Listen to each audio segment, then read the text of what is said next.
Hello, नमस्कार. सर्व माझ्या गोड ताईंचं, मैत्रिणींचं अगदी मनापासून स्वागत आहे. सर्वांना श्री स्वामी समर्थ, शुभ सकाळ. तर माझं मॉर्निंगचं रुटीन सुरू झालेलं आहे. तर अगोदर मी करत आहे देवपूजा. म्हणजे स्वयंपाक पण अर्धा बनलेला आहे, म्हणजे दिनेशला लवकर जायचं असतं, त्यामुळे त्याचं आवरून दिलं आणि आता मी करत आहे देवपूजा. आणि आजचा वार शुक्रवार आहे आणि आज मला वैभव लक्ष्मीचं पूजन पण मांडायचं आहे, म्हणजे आज दुसरा शुक्रवार आहे.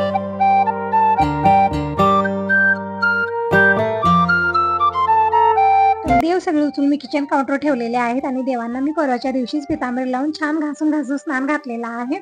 कारण परवाच्या दिवशी होती एकादश, म्हणजे महाशिवरात्री होती आणि काल होती बारस. तर काल पण अशी देवपूजा झाली आणि आज मी शुक्रवार आहे, म्हणजे 2-3 दिवस झालं जे आहेत ना सणवार व्रत वगैरे हे चालू आहे. म्हणजे महाशिवरात्री झाली, दुसऱ्या दिवशी अमावस्या आणि बारस दोन्ही पण होते, गुरुवार पण होता आणि आज परत शुक्रवार आहे आणि वैभवलक्ष्मीचं व्रत पण आहे आज माझं. तर इकडे सगळे देव मी किचन काउंटर ठेवलेले आहेत आणि देवपाठी काढून ठेवलेला आहे. आणि अगोदर मी पूर्ण देवारा मी स्वच्छ पुसून घेत आहे. म्हणजे आज मी आसन वगैरे काही चेंज केलं नाही. जसं मी तुम्हाला म्हणत असते, प्रत्येक गुरुवारी मी हे कामं करत असते, कारण दररोज आपली धावपळ असते, होत नाही दररोजच्या दररोज. कितीही प्रयत्न करा पण दररोज होत नाही ती कामं. कारण म्हणजे कुठलाही एक वार नेमवायचा. मी जसं गुरुवार नेमलेला आहे, 8 दिवसाला एक वेळा आपण जर केलं तर जास्त कामाचा लोडी येत नाही ना, आपली कामं पण छान होतात. तर अगोदर मी पाणी भरून घेते. तर स्टीलचा जे हंडा आहे ते भरलेलाच आहे, म्हणून मी फक्त तांब्याचा जे हंडा आहे ना ते क्लीन करून घेतला, पितांबरी लावून घासून आणि स्वच्छ धुवून इकडे पाणी भरून घेत आहे. आणि देवासाठी मी इकडं एका छोट्या भांड्यामध्ये पाणी भरून घेतलं आणि एक तांब्याचा, म्हणजे जे पितळाचा तांब्या आहे ते पण मी भरून घेतलेला आहे. म्हणजे छोटा हंडा आहे देवाचा, ते पण मी भरून ठेवलेलं आहे. म्हणजे कधी लाईट असो नसो हे हंडा भरलेलाच असतो, कारण जे पाणी उष्ट वगैरे असतं स्वयंपाक केलेलं ते पाणी आपल्याला घ्यायचं नसतं. आणि दोन्ही हंड्यातलं पाणी प्यायला घेतात, म्हणजे दिनेशचे पप्पा. मी काय एक तांब्याच्या हंड्यामधलंच पाणी प्यायला देते, पण त्यांना कसं असतं ना, जसं जे समोर दिसलं तेच घेतात ते. म्हणून मी देवासाठी एक छोटा हंडा भरून ठेवत असते. म्हणजे दररोजचं कसं लाईटचं काही नक्की नसतं, कधी राहते कधी राहत नाही. देवपूजा करते वेळेस आपण वेट करत राहतो पण लाईट येत नाही, असं होतं. म्हणून मी काय करते, एक हंडा भरून ठेवत असते.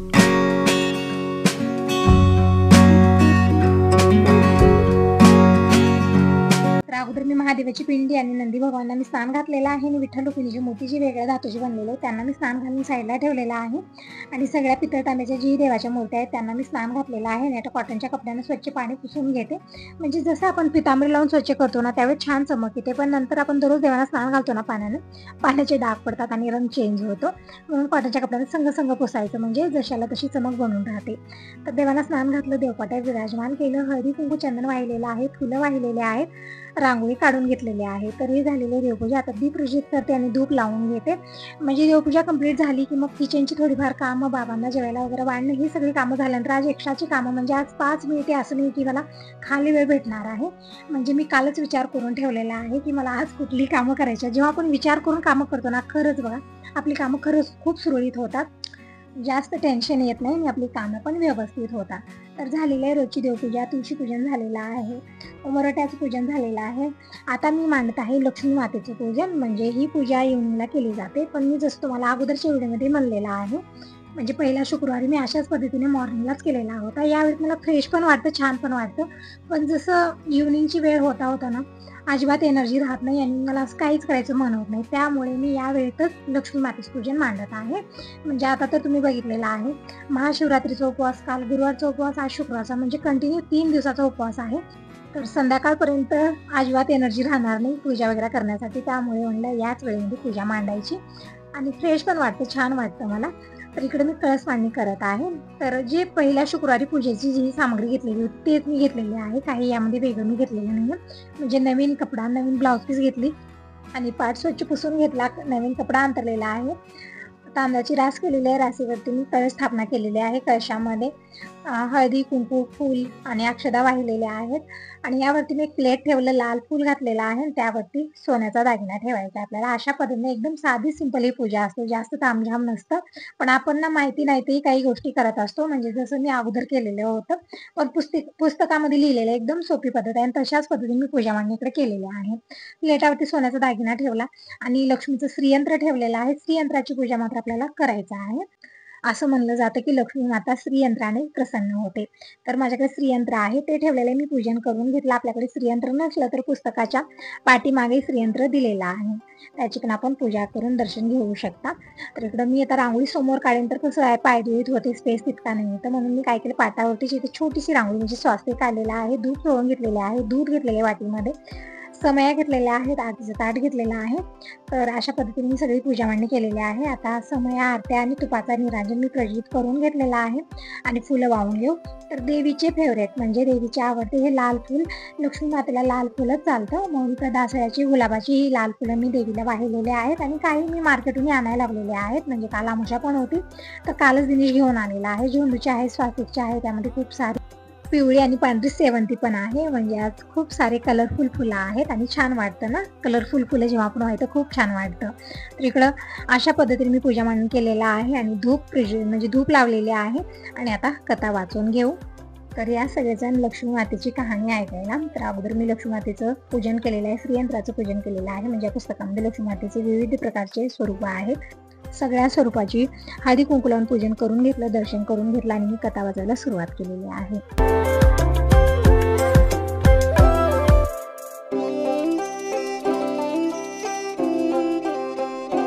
लक्ष्मी मातेची कथा वाचून झालेली आहे. आरती करून घेतली आणि देवीला मी दूध ठेवलेलं आहे. म्हणजे आज आणखी मी नैवेद्य वगैरे काही बनवलं नाही. म्हणजे खिरीचा नैवेद्य चालतो किंवा आपल्याला गोडाचे काही पदार्थ आपण बनवलं तर देवीला नैवेद्य दाखवू शकता. मी तर फक्त दूध साखर ठेवलेली आहे. घंटी वाजून घेतली आणि इकडं पाणी पण ठेवलेलं आहे छोट्या ह्याच्यामध्ये, मी मेळीमध्ये इकडे बघू शकता. तर अशा पद्धतीने मी लक्ष्मी मातेचं पूजन केलेलं आहे आणि नंतर मी आपल्या रेग्युलर कामाला लागले. म्हणजे कपडे मी मशीनला लावलेले, भांडे क्लीन करायचे होते. पण इथं मी सगळे खिशे चेक करते पण दिनेशच्या खिशामध्ये इथं चुकून 10 रुपयाची नोट राहिली आणि बघू शकता ते पण स्वच्छ धुवून निघालेली. काही झालं नाही, जशाला तशीच होती. पण मी एक बघितलेलं या मशीनमध्ये ना जर काही वस्तू असली खिशामध्ये किंवा पैसे असले बाजूला काढून टाकते, त्या खिशातच राहत नाही, ते बाजूला पडते त्यामध्ये मशीनमध्ये. म्हणजे चिल्लर पैसे असतात कधी चुकून किंवा काही वस्तू असते तसं तर मी चेक करून टाकते. पण कधी घाई होती एखादी विसरून राहिलं तरी पण मशीन ती बाजूला काढून टाकते तिथंच.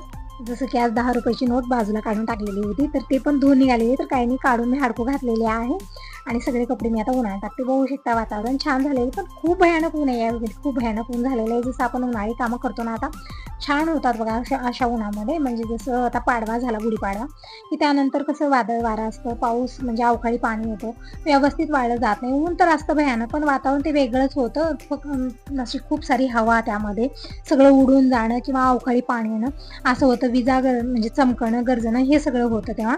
तर आता हे वातावरणच ठीक आहे सगळी उन्हाळी कामं करण्यासाठी आणि आजपासून मी सुरुवात करणार पण आहे. तर कपडे उन्हाला टाकून झाले आणि त्यानंतर मी काही फळहार घेतले आणि थोडा वेळ मी रेस्ट घेणार आहे आणि त्यानंतरच मी हरभरे धुवायला सुरुवात करणार आहे. कारण आता इतकी धावपळ झाली ना, 2-3 दिवस झाले, दररोजची कामं तर असतात, मग त्यामध्ये सणवारावर व्रत वैकेले असला त्या दिवशी तर खूप धावपळ आपली होते आणि तसंच मला झालेलं होतं, खूप थकवा आलेला होता.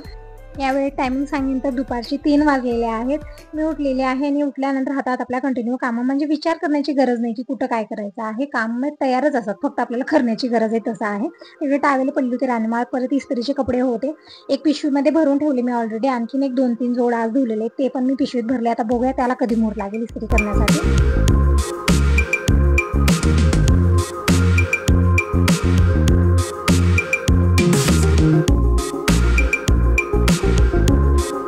अगोदर मी आता हरभरे धुवायला सुरुवात करणार आहे. तर अर्धा क्विंटल हरभरे आणलेले आहेत. म्हणजे हरभरे आणून 15 दिवस तरी झाले त्याच्यावरून, म्हणजे आम्ही देवाला जाण्या अगोदरच आणलेलं होतं. तर मला धुणं आणि डाळ करणं हे काही झालेलं नाही आणि तसं तर आता छान ऊन, छान वातावरण आहे. जेव्हा आणलेलं होतं त्यावेळेस आणखी थंडी होती, तितकं छान ऊन पण नव्हतं. पण आता हे दिवस परफेक्ट आहेत बघा या सगळ्या कामासाठी. म्हणजे डाळी धुळी आता याला छान ऊन लागतं आपल्याला. ही डाळी करून छान उन्हाला वाळवून मग डब्यात भरून ठेवायचं आहे. पापड असो, खारुडी, कुरडी, शेवई जीही आहे, आता आपल्याला सुरुवात करायची आहे. छान वातावरण आहे, छान कडक ऊन आहे. आता जी वस्तू कराल छान आता वाळले जाणार आहेत. तर इकडे हे मूग आहे थोडेफार मी उसळ बनवण्यासाठी ठेवले, पण 1-2 किडे लागलेले होते म्हणून वरती उन्हाला नेऊन ठेवला आणि काल इव्हनिंगला मी घेऊन आले होते आणि इथंच ठेवले होते, कारण मला धुवायचे होते. त्याची डाळच करून घेणार आहे. आणि थोडेफार उडीद पण आहेत, 2-3 ग्लास आहेत, जास्त नाही आहेत. त्यामध्ये एक वेळा किडे लागले की ते मग काहीच कामाला येत नाही ते. तर विचार केला की आज हरभरे धुवतच आहे, तर उडीद आणि मूग हे पण धुवायचं. तर इकडे अर्धा क्विंटल हरभरे मी कसं वडत बाहेर आणलं. आणि अशी कामं जेव्हा मी करते ना, दीपकची मला आठवण खूप येते, कारण काहीच वज्जाची कामं मला दीपक करू द्यायचं नाही अजिबात. दिनीचं कसं आहे, सकाळी कॉलेजला गेला की लवकर घरी येत नाही, खूप लेट होत आहे, आल्यानंतर गॅरेजला जातो. आणि दिनीच्या पप्पांचंही तसंच आहे, ते पण घरी येत नाहीत. मग ही सगळी वज्जाची कामं ना मलाच करावी लागतात. म्हणजे वजन उचलत नाही तरी पण मी 2-3 भागामध्ये करून का होईना बाहेर आणावं लागतं. पण मी आज तितकं केलेलं नाही. वडत एक होतं मी अर्धा क्विंटलचं बाहेर आणलेलं आहे इथं कोर्समध्ये. म्हणजे अशी कामं आतमध्ये तर होणार नाहीत. आणि गेटच्या तिकडे बाहेर घेऊन जाईन ना, मग तिथं पण सांडालावणा होणार आहे. मी म्हणलं एखादी थोडंफार सांडलं तरी पण काय हरकत नाही, आपल्याला इथं व्यवस्थित ते परत भरून तर घेता येईल. म्हणून मी इथंच हे सगळं आणून ठेवलेलं आहे. आणि सगळे हरभरे जे ना अर्धा क्विंटल पूर्ण मी सगळ्या इथं बकेट, टोपलं, पातेलं हे सगळं घेतलं आणि यामध्ये मी टाकलेलं आहे थोडं करून. आणि थोडेसे हरभरे मी उसळ करण्यासाठी इकडे डब्यात काढून ठेवले, जास्त नाही, 1-2 किलो मी ठेवलेले आहेत. कारण एक वेळा किडे लागले की कुणाच उपयोगाला ते येत नाहीत. आणि तसं तर दररोज कुठे उसळ बनतं आपल्या घरी, कधीतरी अधूनमधून बनवत असते, त्यासाठी मी ठेवलेलं आहे.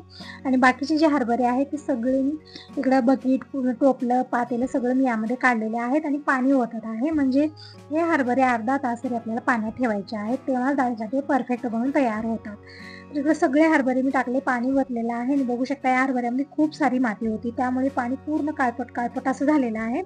तर मी विचार केला की पाणी चेंज करायचं आणि दुसऱ्या पाण्यामध्ये परत धुवून घ्यायचं आहे. तर थोडासा उलाढाला आहे. आज दिवसभर अशी कामं करून इतकी थकली होते ना मी, आणि त्यामध्ये गॅरेजची थोडीफार कामं असतातच. यांचा फोन आला की ट्यूब पाहिजे, सूप काढ.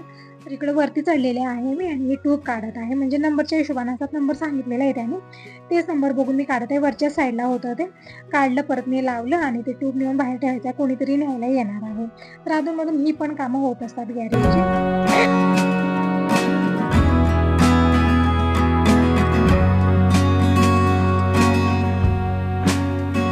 नाही की आपल्याला फक्त घरचीच कामं करायची आहेत, पूर्ण घरची जिम्मेदारी आपल्यावरती जेव्हा असते ना तेव्हा असंच होतं. तर इकडं हे जी पाणी आहे, आता बघू शकता हरभऱ्यामधलं पूर्ण काळपट झालेलं आहे, कारण त्यामध्ये मातीचे खडे होते आणि ते विरघळलेले, पूर्ण पाणी काळं झालेलं आहे.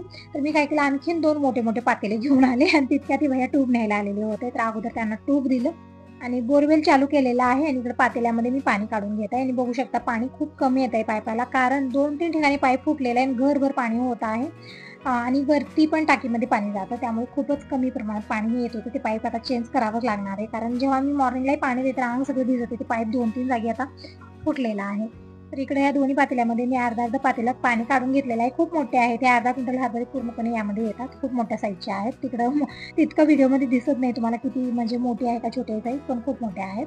म्हणजे 3-4 ठिकाणी, म्हणजे 4-5 ठिकाणी जे हरभरे मी घातलेले होते नाही, दोन्ही पातेल्यामध्ये परफेक्ट आलेले आहेत. तर इकडे थोडेसे हरभरे मी मुठीनं काढून ह्या पातेल्यामधल्या पाण्यामध्ये टाकत आहे, कारण मी पाणी बघू शकता पूर्ण चिखल झालेलं आहे, म्हणून 2 वेळा मला धुवावं लागलं, त्यामुळे खूपच माझी अशी धावपळ झालेली होती. तर असं आता एक वेळा काढलेलंच आहे. तर आज काय, आता उद्या पण अशी धावपळ माझी होणार आहे, कारण हरभरे आज भिजवणं, रात्रभराला पोत्यामध्ये भरवून ठेवणं आणि उद्या परत उन्हाला टाकणं. तर बघा किती धावपळ होणार आहे. डाळ करून ठेवेपर्यंत मला अशी धावपळ माझी होणार आहे.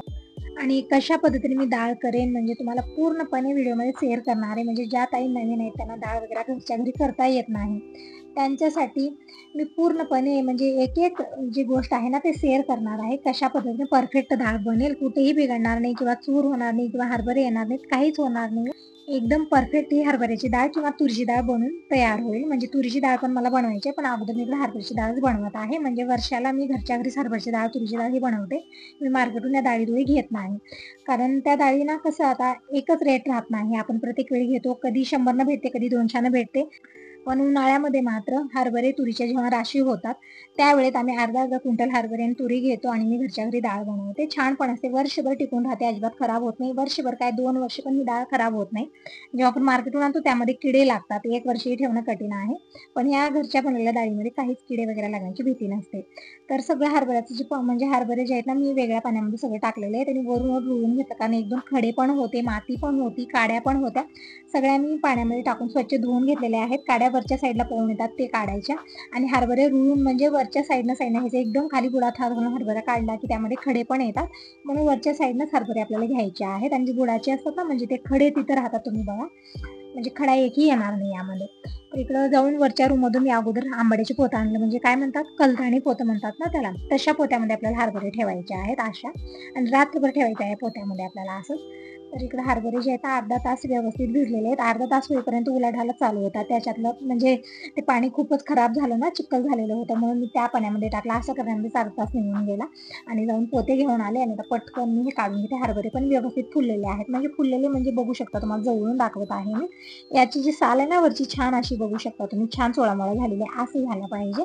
तर आता हरभरे सगळेच आपल्याला पाण्यातून काढायचे आहेत आणि पटकन या पोत्यामध्ये मी भरून ठेवत आहे. आणि अशाच पोत्या ठेवायच्या, जी पांढरी पोते येतात ना गौराचे वगैरे, तशा पोत्या ठेवायचं नाही, अशा कलतानी पोत्यामध्येच आपल्याला ठेवायचे. तर 2-3 पोते मी आणलेले आहेत, कारण हे सगळं मला वरती पण घेऊन जायचं आहे आणि एका किंवा 2 पोत्यात करेन तर मला ते उचलणार नाही, म्हणून 2-3 पोते इकडे आणले आणि सगळ्या पोत्यामध्ये थोडं थोडं करून इकडे सगळे हरभरे जे आहेत ना धुडीमध्ये काढून घेतलं. पाणी जसं थोडंसं निचरा झालं की मी हे सगळं हरभरे ना पोत्यामध्ये भरून ठेवलेलं आहे. तर हे हरभरे धुवून झाले, पातेले पण धुवून ठेवले, इकडं बकेट बिकेट जेही मी घेतलेलं होतं सगळं धुवून घेतलेलं आहे. बघू शकता पोसमध्ये खूप पाणी पाणी चिखल चिखल झालेलं आहे. तर असं सगळं धुवून झाल्यानंतर धुवून घेणार आहे पोस एक वेळा. आणि थोडीशी मूग आहे, त्यामध्ये 1-2 किडे पण दिसत आहेत, तर ते मूगही मी धुवून घेतलेले आहेत, म्हणजे पाण्यात टाकून ठेवलं. काही किडे लागले तर म्हणजे जी फुरफुरे जी किडा असतो ना, ते एक वेळा लागला की ते कुठल्याच उपयोगाला येत नाही. तर थोडा वेळ मूग पण मी पाण्यात टाकून ठेवला आणि थोडीशी उडीद होते, ते पण मी धुवून घेत आहे. यामध्ये थोडीशी मूग म्हणजे काय माती आणि खडे हे पण खूप सारे होते, तर 2-3 पाण्याने हे उडीद पण मी धुवून घेतलं. आणि हे पण अशाच पद्धतीने मी बांधून ठेवलेलं आहे, म्हणजे रात्रभर या सगळ्या वस्तू ठेवायच्या आहेत आणि मॉर्निंगला हे उन्हाला टाकायचं आहे. तर कशा पद्धतीने मी डाळ बनवेन, कशा पद्धतीनं म्हणजे पुढची तयारी मी करेन, म्हणजे परफेक्ट डाळ बनवून तयार होईल, सगळं शेअर करणार आहे. तर दररोज व्हिडिओ बघत राहा. आणि हा व्हिडिओ तुम्हाला आताच्या आता येत आहे आणि आणखीन एक व्हिडिओ तुम्हाला 4 वाजता येणार आहे, तो पण व्हिडिओ पूर्ण बघा. आणि व्हिडिओ जर तुम्हाला आवडत असले तर लाईक जरूर करा, पहिल्यांदा बघत असाल तर चॅनलला सबस्क्राईब पण जरूर करा.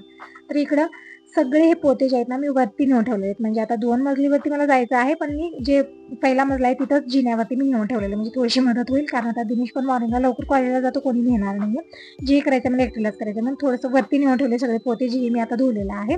आणि सगळे भांडे कुंडे जे आहेत ते सगळे धुवून घेते, म्हणजे पातेले आहेत, बकेट आहेत, सगळे धुवून ठेवते आणि पोरसी धुवून घेते, कारण बाबा येतात, सभागत येतात आणि पाय निघायची भीती असते, कारण पाणी चिखल दोन्ही पडलेलं आहे आणि खूप निसरंडा होतो. तर अगोदर मी स्वच्छ धुवून घेते आणि वाईप पूर्ण पाणी काढून टाकते, म्हणजे लवकर हे हाडकलं जाईल. आणि पाईप ना खरंच 2-3 जागी फुटलेला आहे, तर त्याला पण मला म्हणजे दुसरं पाईप टाकावं लागणार आहे, चेंज करावं लागणार आहे. खूप पाणी होतंय घरभर, जसं मी बोरवेल चालू केलं अर्ध पाणी तर खालीच जात आहे. इकडे बकेटात पाणी घेतलेलं आहे आणि पूर्ण पोर्स मी स्वच्छ धुवून घेतलेला आहे. तर बघू शकता सगळं स्वच्छ झालेलं आहे. खूप धावपळ झाली, हे करता करता इव्हनिंगचे 5 वाजलेले आहेत. आता उद्याचाही दिवस असा धावपळीचा होणार आहे. तर असं ताईंनो, आता भेटूया नेक्स्ट व्हिडिओमध्ये. बाय बाय, टेक केअर सर्वांना. श्री स्वामी समर्थ.